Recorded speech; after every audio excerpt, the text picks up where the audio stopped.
Well, hello everyone, and welcome back to another Minecraft episode on our main server.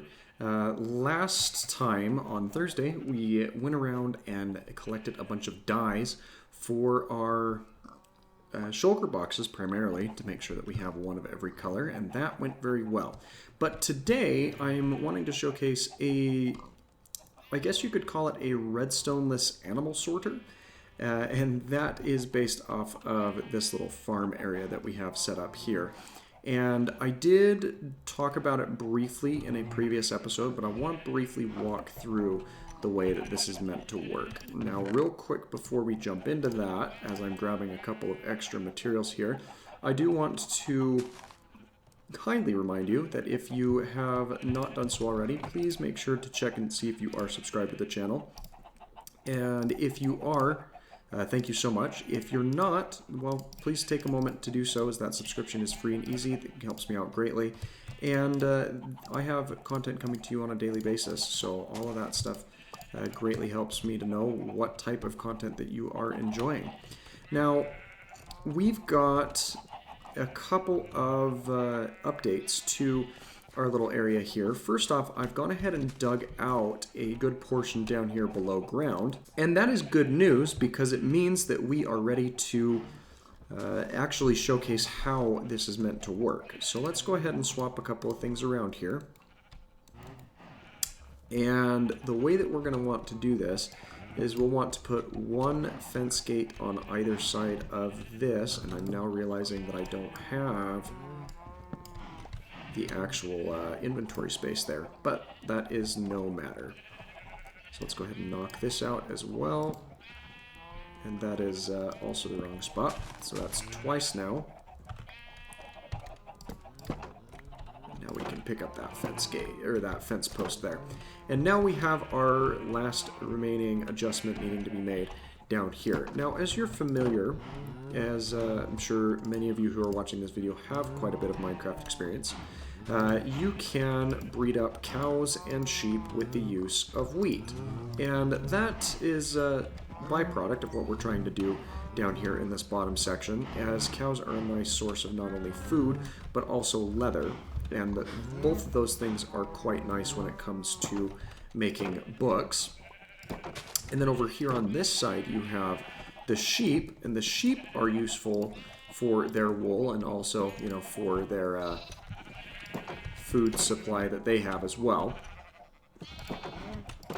But the main reason that we have things set up this particular way is because the cows and the sheep that we have down here are going to be, well, the ones that we can sacrifice and use for our actual production. And that will prevent us from having to run around and pick up a bunch of resources all on our own. But you'll see here that on the top side we also have a bunch of cows and sheep, and that is for a very specific purpose. So if I come in here and I breed up these cows, then they will have some young cows, or some young calves, I guess I should say, that we can then breed up. I'm going to get rid of that, just to make sure that we're not accidentally placing any other torches down along the ground. And just like that, we've got a bunch of little calves here. And now we can ditch the wheat out of our hand for a moment and walk around here to this little platform.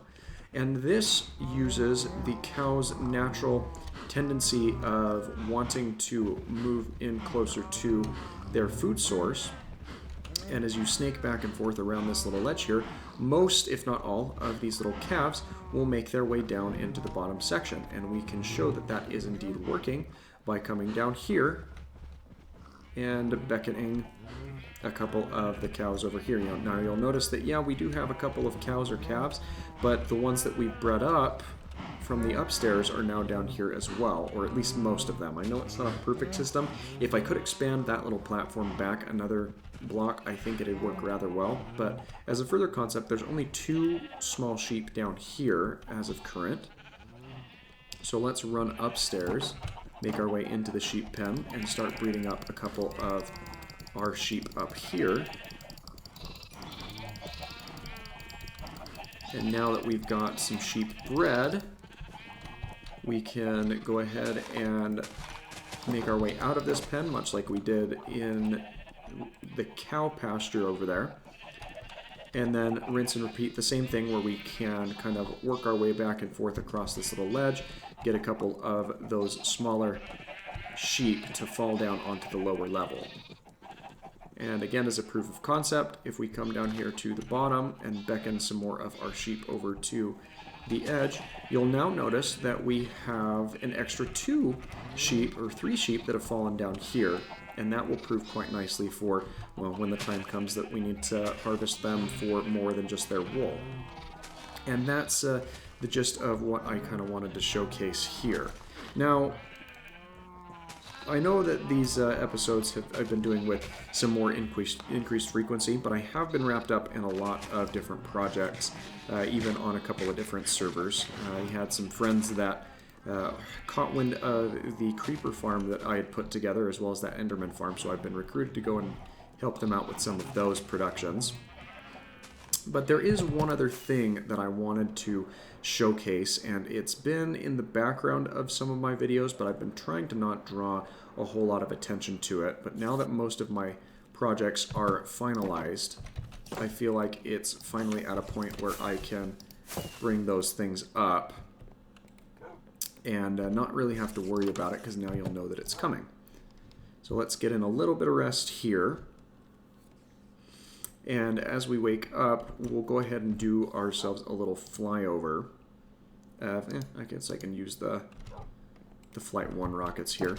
But we'll go ahead and do ourselves a little flyover of the next big project that we have. Now, you're already familiar with this barrel project that we have, and that's going to be serving as the majority of our storage system. It's still in some ramparts from a couple of errors or issues that we had with the fire tick, but all in all, it's doing rather well. But the project that we want to do a flyover of is actually over this way, and you'll notice that I've dug a big pit into the ground. And that is because this is going to end up being my main base area as we start expanding out into bigger projects. And now that we've got our big creeper farm out of the way, that's going to be a big help to the overall production value of this.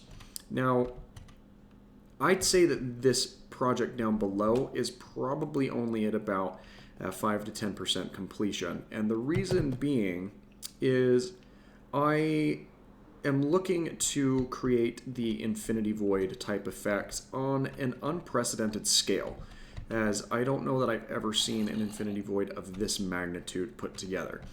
But the big thing that I want to change is I want to give it the aspect of it being a darker pit rather than a clouded one.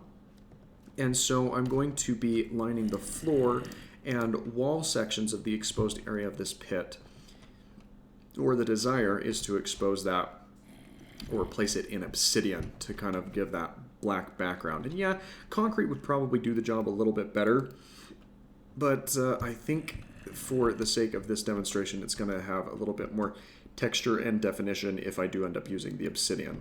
Now, currently I have 3 different layers that you can see currently. I've got a black layer, a light gray layer, and then another black layer right here.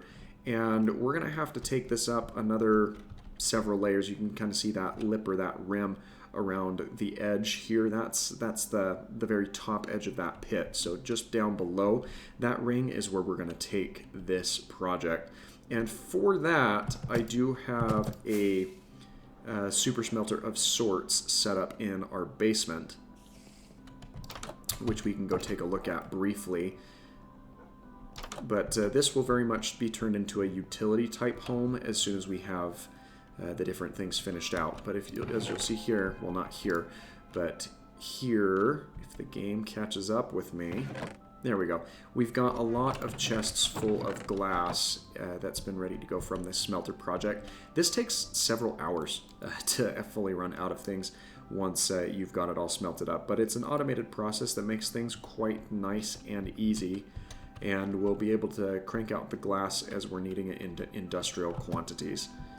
So that is the next big project that we will be working on. And the other thing that I'm going to end up doing here is over here at our little flower farm, because as it currently stands, it is working rather well, and you've seen this showcased in last week's episode, or Tuesday's episode, where we used it to showcase exactly how, what types of dyes that you can get. But more specifically with this particular project, I'm looking to set it up on a redstone clock that will automate the dispensing and harvesting of the flowers here. But I did want to take one quick moment and test out something that I saw, because I don't know if it's something that actually works, and it could really help cut down on harvesting one specific type of flower, if indeed that is how this is meant to work. So let's go ahead and ditch our stair and our stone. I think this is going to be the best chest for that.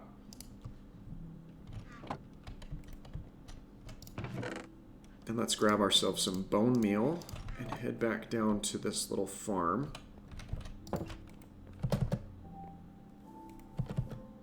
Fly our way down this way and grab one of these little guys out. Now, I saw it happen with one particular thing or with one particular type of flower, and I'm wondering if that's what it has to be. But let's go ahead and try this with the little oxeye daisy. And yeah, it appears that we can't actually use it on the oxeyes. But if we go and find ourselves...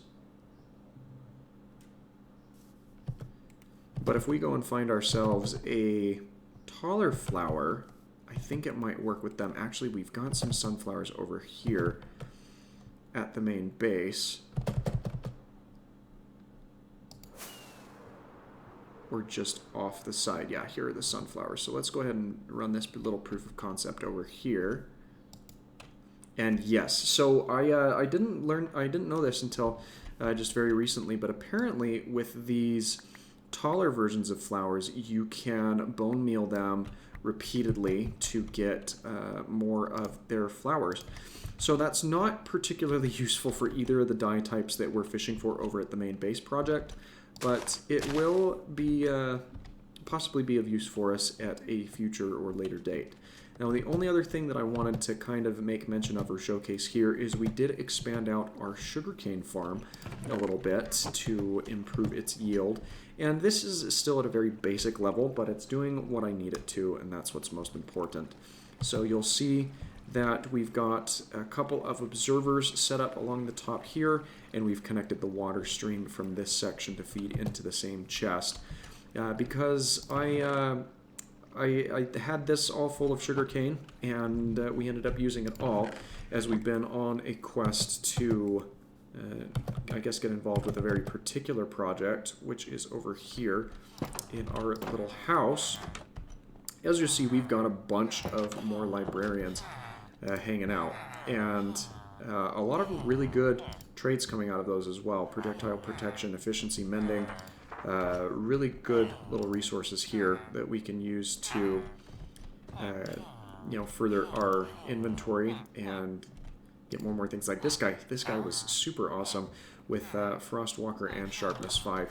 But now that we have our villagers situation coming together a little bit more, it's going to be a little bit of an adventure as I learn a little bit about how the curation process works.